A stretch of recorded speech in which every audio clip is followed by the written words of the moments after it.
বাংলাদেশের পূর্বাঞ্চলীয় জেলাগুলোতে স্মরণকালের সবচাইতে ভয়াবহ বন্যার কবলে বাংলাদেশ। বিপদ যেন ছাড়ছে না এই দেশকে, একের পর এক বিপদ। রাজনৈতিক, সামাজিক, প্রাকৃতিক দুর্যোগে বিপর্যস্ত বাংলাদেশের পূর্বাঞ্চলীয় 8টি জেলা একে একে প্লাবিত হচ্ছে। বাংলাদেশের চট্টগ্রাম, খাগড়াছড়ি, ফেনী, কুমিল্লা, ব্রাহ্মণবাড়িয়া, চাঁদপুর, নোয়াখালী, মৌলভীবাজার, হবিগঞ্জ সহ বিস্তীর্ণ অঞ্চলের জনপদ ভয়ঙ্কর বন্যায় আক্রান্ত। ভারতের পূর্বাঞ্চলীয় প্রদেশ ত্রিপুরা ডুম্বুর জলবিদ্যুৎ কেন্দ্রের সবকটি গেট খুলে দেওয়ার কারণে বিপর্যস্ত পুরো বাংলাদেশের পূর্বাঞ্চলীয় জেলাসমূহ। 1 কোটি মানুষ সরাসরি আক্রান্ত ভয়ঙ্কর প্লাবনে। আবহাওয়া অধিদপ্তরের সর্বশেষ বুলেটিনে যেটি জানানো হয়েছে, আগামী 26 তারিখ পর্যন্ত প্রচণ্ড বৃষ্টি থাকবে এই অঞ্চলে। আরও ভয়ঙ্কর পরিণতির দিকে যাবে বাংলাদেশ। ভানবাসী হয়ে তারা আজ মানবেতর জীবনযাপন করছে। অসংখ্য মানুষ ভেসে যাচ্ছে বন্যার পানিতে করে। মিজানুর রহমান ভবঘুরে সেই অঞ্চলের সমস্ত লোকেশনের বিভিন্ন ভিডিও চিত্র আজকে এই ভিডিওর মাধ্যমে আমরা তুলে ধরছি সেই বন্যার করুণ পরিণতি। সঙ্গে থাকুন। বাংলাদেশের পূর্বাঞ্চলীয় বিস্তীর্ণ অঞ্চলের ভয়ঙ্কর বন্যার ভয়াল রূপ। বঙ্গোপসাগরে সৃষ্ট লঘুচাপের কারণে বিস্তীর্ণ এলাকা জুড়ে প্রবল বৃষ্টিপাত। ত্রিপুরা রাজ্যের ডুম্বুর জলবিদ্যুৎ কেন্দ্রের গেটগুলো খুলে দেওয়ার কারণে বাংলাদেশের পূর্বাঞ্চল চরমভাবে বিপর্যস্ত। একে একে ভেসে যাচ্ছে, একের পর এক জেলা প্লাবিত হচ্ছে। আমাদের মিজানুর রহমান ভবঘুরে বিভিন্ন তথ্যচিত্রের মাধ্যমে যে তথ্য আমরা পেলাম, কোথাও কোথাও দুতলা পর্যন্ত মানুষের বাড়িঘর প্রচণ্ড পানির তোড়ে ভেসে যাচ্ছে এবং ডুবে আছে। লক্ষ লক্ষ মানুষ আজ ভানবাসী হয়ে দিক বিদিক ছুটে যাচ্ছে। তারা পাচ্ছে না খাবার, আশ্রয় এবং পানীয়। আমি প্রবাসী ভাইদেরকে অনুরোধ করব, আপনারা এগিয়ে আসুন। এই অঞ্চলের মানুষকে রক্ষার্থে তাদের সহযোগিতার জন্য আপনারা তাদেরকে সহযোগিতা করুন। তারা চরমভাবে বিপর্যস্ত মানবেতর জীবনযাপন করছে। অনুগ্রহ করে আপনাদের কাছে বিনীত অনুরোধ, আপনারা এই অঞ্চলের মানুষগুলোকে সাহায্য সহযোগিতা করুন। আপনারা বিভিন্ন স্বেচ্ছাসেবী সংগঠনকে আপনাদের অনুদান দিয়ে সহযোগিতা করুন, যাতে করে আমরা এই মানুষগুলোর পাশে দাঁড়াতে পারি।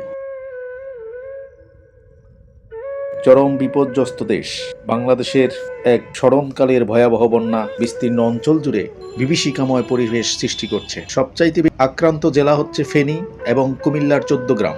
ফেনীর প্রায় প্রতিটি উপজেলায় ভেসে গেছে বন্যার তোড়ে। সেখানে মানুষ গৃহহীন, আশ্রয়হীন এবং সর্বশান্ত। এই বন্যা কখন শেষ হবে জানি না। আবহাওয়া অফিসের বার্তা অনুযায়ী আগামী 26 তারিখ পর্যন্ত প্রবল বৃষ্টিপাতের সম্ভাবনা রয়েছে। তাহলে আরও দুর্যোগ নেমে আসবে এই অঞ্চলে। জানি না শেষ পর্যন্ত এর পরিণতি কি হবে। বন্যা যখন থেমে যাবে, সেই মহামারী আকারে আরও ভয়ঙ্কর রূপে জাগ্রত হবে এই জনপদ। অসংখ্য মানুষ বিভিন্ন রোগে আক্রান্ত হবে। সেই পরবর্তী প্রতিকূলতা কতটুকু আমরা সামাল দিতে পারবো জানি না। এই মুহূর্তে এই মানুষগুলোকে বিপদ থেকে রক্ষার জন্য সকল দেশের প্রত্যন্ত অঞ্চলে যেখানে আছেন সকল বিত্তবানদেরকে আহ্বান করছি, আপনারা এগিয়ে আসুন, রক্ষা করুন এই 8 জেলার মানুষকে। প্রায় জেলাগুলোই আজকে বন্যায় আক্রান্ত এবং তারা আশ্রয়হীন হয়ে মানবেতরভাবে জীবন যাপন করছেন। নেই তাদের ঘুম, নিদ্রা, আহার। প্রবলভাবে তারা ক্ষতিগ্রস্ত। গবাদি পশু, ফসলের মাঠ, পুকুরের মাছ সহ অন্যান্য সহায় সম্পদ হারিয়ে ফেলেছে এই বন্যার কবলে। এক্ষুনি যদি তাদের সহযোগিতার জন্য আমরা না এগিয়ে আসি, তাহলে জানি না পরিণতি কি হবে। আসুন সবাই এই ভানবাসী মানুষের পাশে দাঁড়াই, সহযোগিতার হাত বাড়িয়ে দেই এই অঞ্চলের প্রত্যেকটি মানুষের জন্য। আমরা দেখতে পাচ্ছি এই বাড়িগুলো পানির একেবারেই গভীরে নিমজ্জিত হয়ে আছে। কোথাও কোথাও দোতলা বিল্ডিং পর্যন্ত পানিতে ডুবে গেছে। অসংখ্য মানুষ সেই বিল্ডিং এর উপরে আছেন। নেই বিদ্যুতের সংযোগ কিংবা মোবাইল নেটওয়ার্ক, যার কারণে দেশের বিভিন্ন অঞ্চলের সঙ্গে তারা যোগাযোগ করতে পারছেন না। এক ভয়ঙ্কর বিভীষিকাময় পরিস্থিতি বিরাজ করছে এই পূর্বাঞ্চলীয় 8টি জেলাতে। একের পর এক প্লাবিত হয়ে আসছে এবং তীব্র স্রোতের বেগে তাদের সমস্ত কিছু পানিতে ভেসে যাচ্ছে। আসুন আমরা সবাই মিলে এগিয়ে আসি এই বন্যা দুর্গত ভানবাসী মানুষদেরকে সহযোগিতা করার জন্য, তাদেরকে আশ্রয় দেওয়ার জন্য। এক্ষুনি সময় তাদেরকে বিপদমুক্ত করার জন্য।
এই প্রলয়ঙ্করী বন্যায় প্রায় দেশের ওই অঞ্চলের 1 কোটি মানুষ সরাসরি আক্রান্ত হয়েছে করাল গ্রাসের।